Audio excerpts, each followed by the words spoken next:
Assalamualaikum warahmatullahi wabarakatuh. Di sini kami dari kelompok 5 akan menjelaskan tentang penerapan pohon keputusan menggunakan algoritma decision tree. Baiklah, sebelum masuk ke pembahasan, di sini apakah yang dimaksud dengan algoritma decision tree? Decision tree yaitu sebuah cara atau pemikiran atau pembuatan keputusan yang terbentuk sekumpulan simpul seperti pohon yang dapat memberikan suatu jawaban dari pilihan tindakan. Baiklah, selanjutnya kita masuk ke pembahasannya. Di sini kita memiliki dataset golf yang akan diterapkan dengan judul di atas bertujuan untuk mengetahui bagaimana cara mengubah dataset berikut menjadi sebuah pohon keputusan. Di dataset ini terdapat 4 atribut, yaitu outlook, temperature, humidity, dan windy. Lalu terdapat target, yaitu play. Selanjutnya, kita akan menentukan rumus yang nantinya akan kita butuhkan saat penerapan di dataset tersebut. Yang pertama, ada rumus entropi, yaitu informasi yang menyatakan ketidakpastian atribut dari suatu kumpulan objek data dalam satuan bit.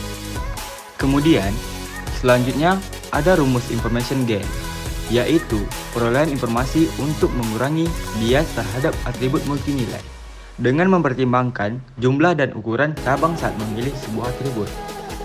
Dan adapun rumusnya sebagai berikut. Baiklah, langsung saja kita menerapkan ke dalam dataset yang sudah kita sediakan.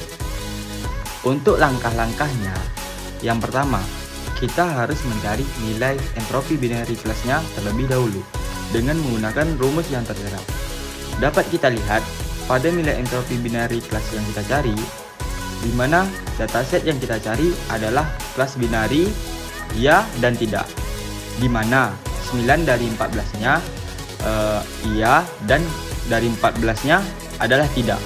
Kemudian langkah selanjutnya, kita cari nilai informasi gain atribut outlook dari binary class dan dapat kita lihat sebagai berikut. Lalu, kita cari lagi nilai informasi gain atribut temperatur dari binary class dan dapat kita lihat sebagai berikut. Kemudian, kita cari lagi informasi gain atribut humidity dari binary class dan dapat kita lihat sebagai berikut. Setelah itu, kita cari lagi informasi gain atribut wind yang dapat kita lihat sebagai berikut. Maka, dapatlah hasil sementara pohon keputusan yang dapat kita lihat sebagai berikut. Kemudian, kita lanjut ke Sunny, di mana kita akan mencari entropinya terlebih dahulu, dan dapat kita lihat sebagai berikut. Selanjutnya, kita akan mencari nilai informasi gain dari atribut temperatur Sunny, dan dapat kita lihat sebagai berikut. Lalu, kita akan mencari nilai informasi gain atribut humidity dari Sunny, dan dapat kita lihat sebagai berikut. Kemudian, kita akan mencari juga nilai informasi gain untuk atribut wind dari Sunny dan dapat kita lihat sebagai berikut. Maka dari itu, dapat kita temukan hasil pohon keputusan sementara sebagai berikut. Dan yang terakhir, kita akan mencari nilai entropi dari rain sama seperti sebelumnya. Dan di sini, kita akan mencari informasi gain atribut temperatur dari rain dan dapat kita lihat sebagai berikut. Dan selanjutnya, kita akan mencari nilai informasi gain atribut wind dari rain dan dapat kita lihat sebagai berikut.